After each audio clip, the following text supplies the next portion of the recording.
today, you've heard over the past 3 years now of the lamenting in the industry about funding. There's no funding. There's, for independents anyway, a lot of complaining and concern about that.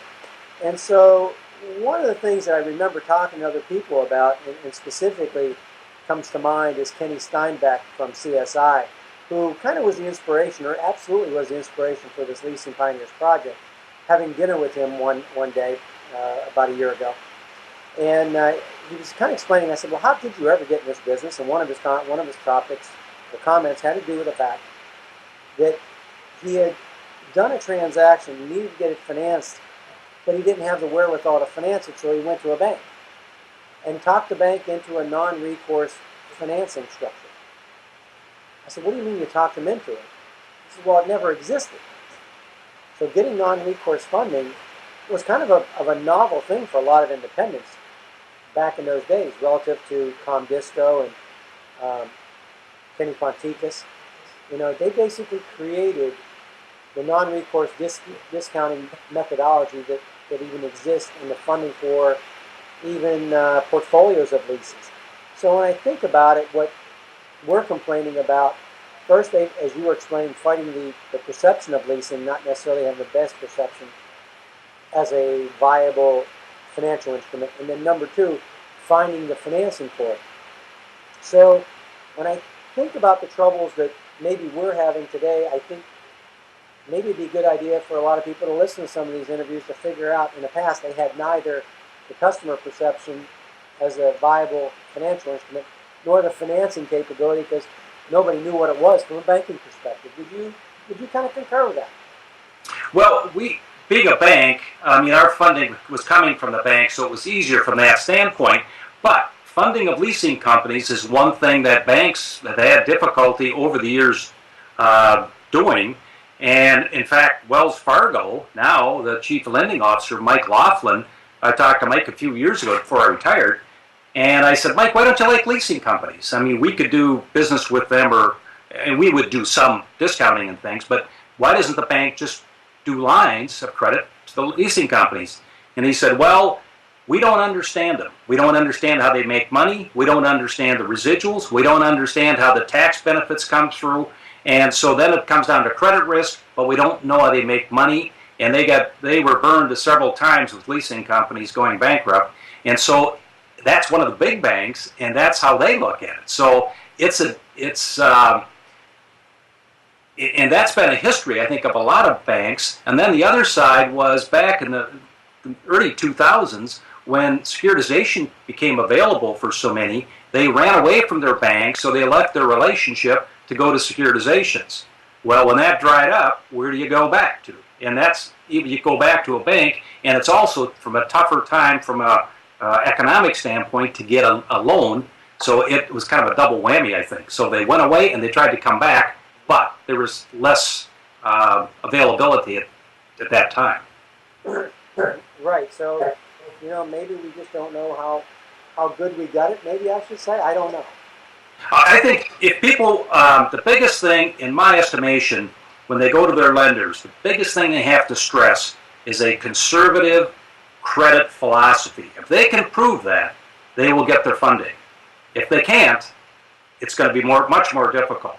And the same thing, have the residuals, proving up your residuals. Because the bank's comment, gee, we don't know these residuals and what is the value. But I think those two things, if you can prove up your credit profile and prove up your residuals, it will go a long way to making a bank happy. If you do that, I think the bank can then find a way to say, okay, we may not land 100 cents on the dollar, but maybe we'll be 80 to 90 or whatever. There's some number where you can probably get there. Got it. Good advice. Thank you. In your opinion, what would you say were the most positive and negative developments over the period of time you've been in the industry? You think back, maybe one or two of the most positive developments, one or two of the most negative developments in the industry overall. Well, I think the most positive is the acceptance today, because you say leasing, you say it in a college, you say it on the street, you say it to a customer or a potential customer. They know what the product is today. I think the status and the perception of the industry has gone up tenfold.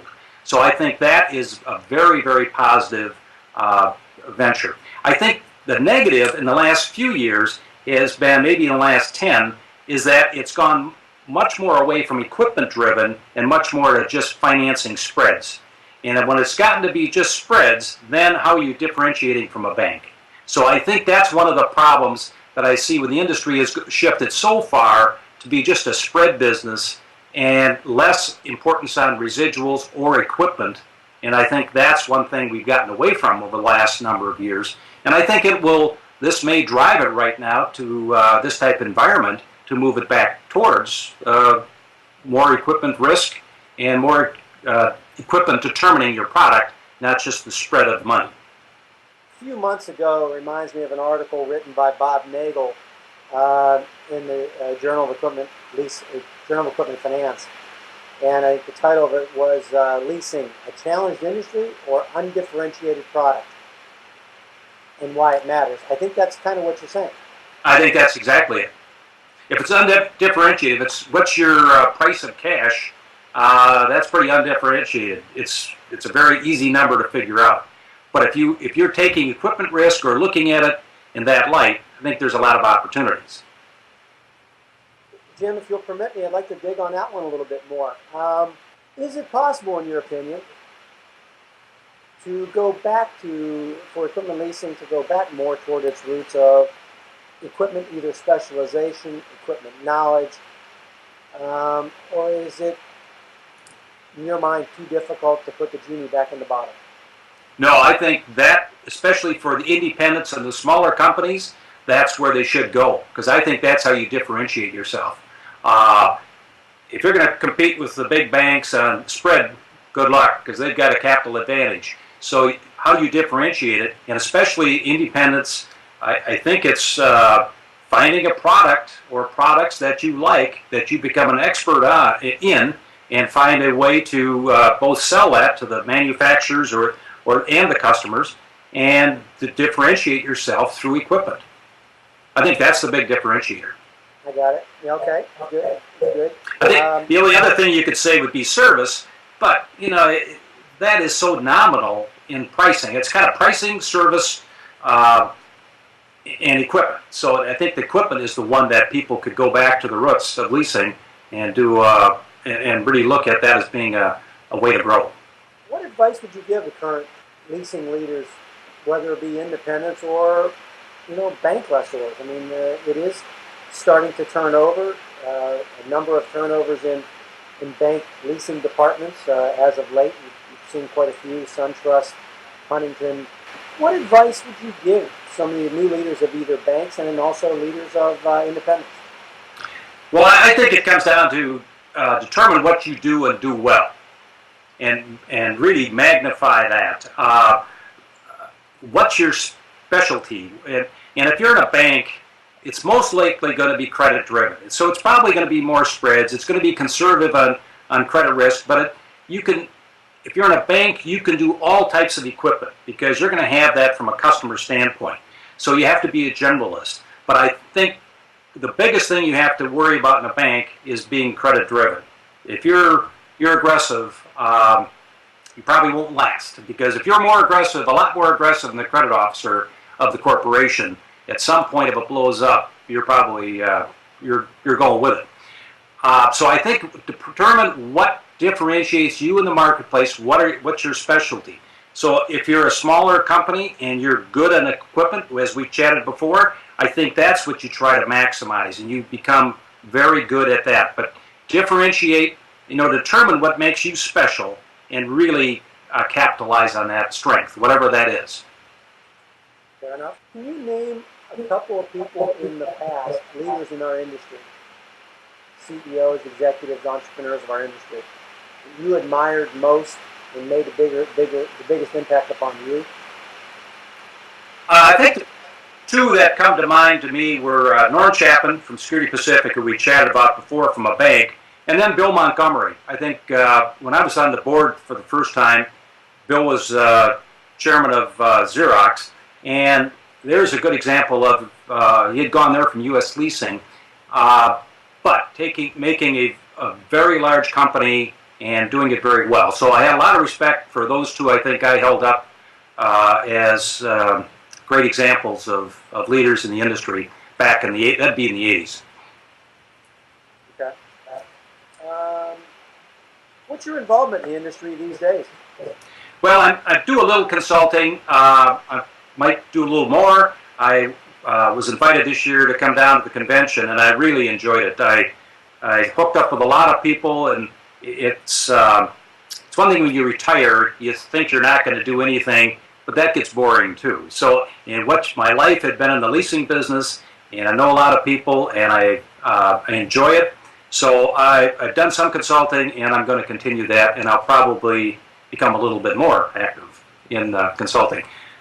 In fact, won't be any big secret, but I'm going to hook up here a little bit with the Alta Group and do some stuff with John Dean and the group of guys there as well. Oh, fascinating! I did not know that myself, so I'm not sure how many of the listeners here would have heard it as well. So, congratulations! Well, thanks. Yeah, you're one of the first, Bob. It's we just signed the deal now fairly recently, and it hasn't been really published yet. So, but hey, it's great. It'll be news. Well, good. Well, we look forward to seeing you more around the industry then. Yeah, it'll be. I'm looking forward to it. Any sentence or two, or leave us some personal words of wisdom, if you will, that things that have served you well over your career, and it doesn't have to be necessarily specific to this industry, but in general, and things that you would hope people would remember about you.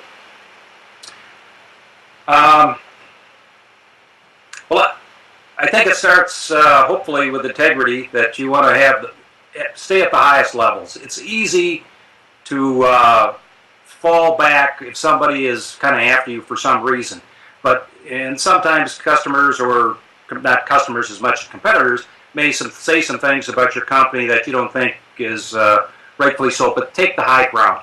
So I think from that standpoint, take the high ground on things.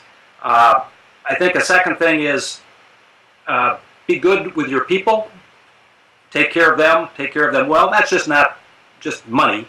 I mean, it's care about them and do a good job and train them and make them feel part of the team. It's be good with your customers, because they're the ones, that's your lifeblood, and do a good job with the customers.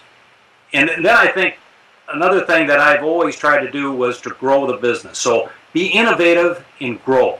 And one thing about leasing, it's a total marketplace is open. You get the opportunity to pick the spots. So find the spots where you want to go in the types of equipment and the types of industries and the segments, and then make it happen and grow. Because I think that's what everybody wants, is growth. And if you can do it and you understand it and you understand the products, the company will do well. Fair enough again. Well, Jim, I thank you so much for the gracious time this evening. I know it's probably a little on the later side of the evening. There's probably other things you would rather be doing than staring at me through a Skype screen at night and talking with me. But Jim Renner, from former chairman of Wells Fargo Equipment Finance, I thank you so much, and thank you for the gracious time and the way you put yourself out there and being open to express yourself to the not only current people in the industry, but those in the future who are going to listen to and watch you. Well, Bob, thank you. I think you're doing a great job here for the association. I think it's a great idea, and it's a great industry. It was my career, and I can't speak highly enough of the people in the industry and the opportunities. So I have nothing but positive memories and looking forward to positive things in the future. Thank you, Jim. Have a good evening. Thanks, Bob. Take care. My pleasure. Yep. Bye.